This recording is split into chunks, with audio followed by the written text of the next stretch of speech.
Good afternoon. My name is Chris Alvarez, and I'm the Executive Director at the Redlands Chamber of Commerce, and it's my pleasure to introduce our third speaker in our virtual job searching strategies series, brought to you in partnership with the Redlands Community Foundation. We hope you have found the series informative and useful as you seek to find employment in the area, move up to a new position, or simply want to learn to better leverage online tools and hone your skills. Today's speaker is Keven Eldridge, who brings more than 10 years of workforce development experience to you. He currently serves as a business services representative for the San Bernardino County Workforce Development Department. In this role, Keven assists businesses with recruiting talent, training, rapid response, and layoff aversion solutions. As a veteran in this industry, he has an unwavering commitment to efforts that build a strong workforce in the area. Keven represents more than 1,000 businesses located between the San Bernardino and Yucaipa corridor. So he's a good resource to hear from. So with that, I welcome Keven Eldridge.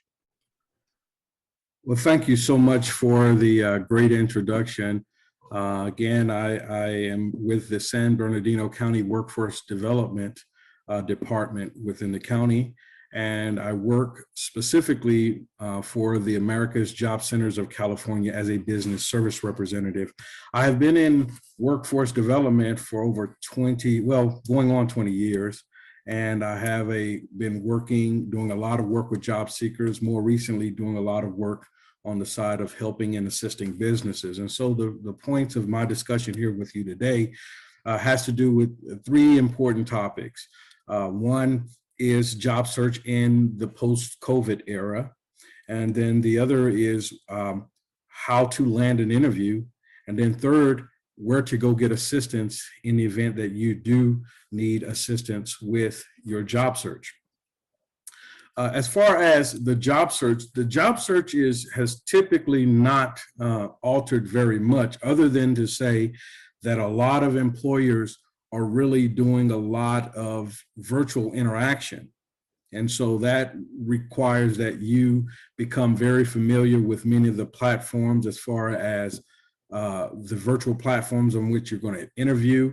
Some are offering even to have you provide them with video resumes or interviews. So what they would typically do is send out a list of questions to you, and then they will provide a platform for which you are to deliver the video. And so the job search has pretty much been altered in that way. But for the most part, job searching is pretty standard. I am meeting and hearing feedback from a lot of employers as it relates to finding candidates. If you have been paying any attention to the news as of late, there is a lot of employers out there who are really at their wits' end in terms of how are trying to find candidates. And so that has a lot to do with just where the market is. So employers are very thirsty, they're very hungry for talent. But the question is how they're going to get that talent and how we're going to actually marry you as a job seeker to that employer.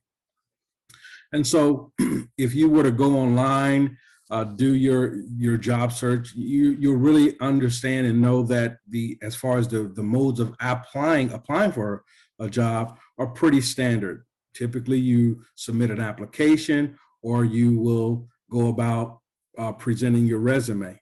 But those are pretty much known job listings. What I want to talk a little bit about is terms of not only just finding or searching for a job as far as known listings, but how to approach employers for listings that are not necessarily known, just to gather as information as to whether or not a listing or a job opening is available with that company to begin with. Early in my career, just a few years ago, I worked for a private school, and my job was to contact employers to find employment for candidates. And typically what I would do is I would call them and introduce myself. My name is Keven, calling from XYZ school. I'm just calling to see if there are any available opportunities to work as a medical assistant. And a lot of times the people or the person who would answer the phone would either tell me yes or no. But if there was an opportunity, I would ask to be conveyed to the person who can best help me attach myself to an interview. So that was pretty much the standard of what I did on a day-to-day basis. And so known opportunities, those opportunities that I would just generally call on. But if there was a specific place or a specific organization or company that I wasn't aware as to whether or not they were hiring, I would just cold call. And what this has a tendency to do for job seekers, especially in my many years of working with job seekers, is it puts you in a place where you're uncomfortable. Most people, when they're looking for jobs, they'll locate a job, they'll apply for the job, and they'll sit back and hope and pray or whatever you tend to do, hoping that someone will call you. At some point, especially as the pandemic resides or hopefully goes away, there are going to be tons of people going back into the job market. And so it's going to be very challenging to get to the people who have the ability to hire you. So going back to what I just said, as far as being in an uncomfortable place of actually calling employers, we hope and we send our resumes hoping that someone is going to call us. And in many cases, that does not happen. Some of us will send out tons and tons of resumes, and really there's not going to be a response. And it's really very simple, as I've observed being a business service representative or working in private schools, is that even though you have your Indeeds of the world, you have your ZipRecruiter of the world, there's tons of advertisements about these different platforms, employers are still stuck in a situation where this is hiring an individual is probably one of the last things that they want to do as far as tasks that they're given, because it's so cumbersome thumbing through tons of resumes, thumbing through tons of profiles to find the right person. So essentially what employers are hoping that someone put on their desk or put in front of them a candidate. So if you're sitting back and you're job searching and you're sending your resume out, you're probably one of the hundreds of thousands of individuals that are in the job stack, where an employer is probably not going to have a lot of time to get to you. Let me give you an example. I had a company that called me some time ago. They were looking for a candidate, and what they did, they put their Indeed profile, they put their job on the Indeed on Indeed, and they asked if I could field some of the profiles or the requests that came in. So this employer was overwhelmed, and what I noticed is that when they added me to their profile, I was receiving hundreds of resumes or profiles to review. And it was very difficult to get, in addition to all the other things that I had to do, to find time to get to the profiles or to the resumes that came in. So I can only imagine how difficult it is, having had that experience, for employers, on top of everything that they have to do, to find enough time to get to a list of applicants for a specific job. So that's why I say in the age of job searching, not much has changed. Even with the advent of all these technologies to screen candidates, employers are still at some point having to take a look at your resume, having to take a look at an online profile, be it a LinkedIn or however you're presenting yourself to them. So that's why I'm saying that getting into the mindset that you're going to better be positioned to get an interview is really going to require that you move yourself out of your comfort zone of just sending a resume or signing or filling out an application, but be a little bit more active as far as making phone calls. It's very important. Again, I have to draw on my experience.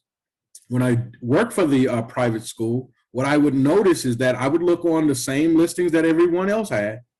But what I would do is I would call on my candidates, and in most cases, I was able to get interviews for my students because I made that call, because I was able to present to an employer credible experience. Even though they didn't have much experience, they at least had externship experience. I was able to present a candidate or a list of candidates to them that they did not have to take time out of their schedule to thumb through resumes, or even go look through various profiles. So I essentially made their job easier for them. So how best would it be to help an employer make a decision as to whether or not they're going to hire you just because you showed up? And it's not just phone calls. Sometimes it even is helpful to show up to the door. So you have to, in this day of job searching, especially post-COVID, you have to be a little bit aggressive in terms of getting the employer's attention, especially when you have in some time in the near future where millions of people are going to be coming off of unemployment insurance and you're going to be competing with them. So my advice to you is, if you're listening to this video, to start your job search now. Don't wait until unemployment ends, but start it right now where the conditions are a little bit more favorable. The second thing I want to talk about is how to land an interview. And I kind of led into that by saying being a little bit more aggressive, making those calls. And I'm going to just I'm going to start right there. So when you identify that there's a potential opportunity, still go through the process of applying, be it a resume, be it an application. I would do that before I make my phone call. That's, of course, if there's an existing position. If there's not an existing position, you can hold off on that so that when you make your phone call, you can now present your resume, or you can now find out from the employer the best way for which you are to apply, especially if you called them blindly, you don't know whether or not there's a position available. So either way, you need to make sure that you have a good, solid resume. Now, how to land an interview. Once you are speaking with an employer, you have someone who is able to make the decision, not necessarily hire you, but at least to interview you, because sometimes the hiring may go through various channels. This person may be just a screener. But the most important thing is really getting from the person that you're speaking with, what is their position and what is their role. If you are talking to the hiring manager, this will be a best opportunity to just say, listen, once you've gone through the channels of getting in contact. So for example, in my situation, I would say, hello, how you doing? My name is Keven Eldridge. May I be in contact with your office manager? Okay. If you tell them right up front that you're applying, that you're looking for a job, or you're inquiring as to whether or not an opportunity is available, sometimes you're going to get shut down. So that's why I would ask, may I be in contact with your office manager, or may I be in contact with the decision maker for the organization? If they're probably going to come back and say, well, may I ask who's calling? Well, this is Keven Eldridge. And I'm calling about a potential opportunity that I'd like to share, or I'd like to introduce myself to that person, or something like that. So sometimes you have to be careful, even though you're trying to get in through the door. Along the way, you have to keep making those calls, because it's going to help you become a better candidate in terms of presenting yourself. Because sometimes employers are a little bit more adept at having people call them and screening as to find out what it is specifically that you're hiring for. And sometimes you just have to say, listen, I'm inquiring as to availabilities for a medical assistant. Sometimes you have to put it out there, okay? Because the screeners or whomever's on the phone gets a few calls every day, people in similar situations. They're not getting thousands of calls because, as I said before, most people are just applying and hoping and praying that something happens. But that can be the case. So once you get to the hiring manager, you're basically selling yourself. You're presenting your elevator speech or your sales pitch. You're basically letting them know what skills and abilities that you have that's going to help them and improve or enhance services for their customers or for their patients, or whatever the case may be. You're selling yourself. Once you've done that, then the employer is obviously going to come back, and maybe there may be an exchange, and may say, well, we do have an opportunity. Do you have a resume? You'll send over the resume and just say right from the very start, listen, I'm going to send you my resume, but once you get that, will you have time next week, let's say next Monday at 10 o'clock to meet to review my qualification? So I'm essentially not only before I send my resume, right at that moment, I'm trying to nail down a time to which I can come in and meet with the employer and present my case or my experience, okay? So landing an interview really, first of all, requires that you talk to someone, and then you sell, and then you get a commitment as to when you're going to meet. So a lot of times they're going to say, hey, listen, well, what I'd like to do is see a resume first, and give them, okay, I'll send you my resume. And then you may want to either follow up via phone, or you may want to follow up by email. In all cases, you have the most important thing in your coffers that you could possibly have, and that is a phone number, and you also have a person to contact. Okay, so let's be about putting our information out there, selling ourselves, and then if you have the opportunity to speak with an employer, sell yourself, and then get some form of commitment that you're going to for an interview. Okay. The third thing I want to say, and this is important, your job search, if you're sincerely looking for employment, your job search has to become a full-time job. It has to be planned out. You have to keep track of who you're applying with. I would suggest that you get an Excel spreadsheet where you can list your contacts. Even maybe there's a contact places where you called for that day, places where you sent emails or emailed your resume, so you can keep track of all that. Because I've had many situations where you've seen a situation where a job seeker would have applied for a job, and 3-4 months later they get a call and they're trying to figure out, okay, where are you from?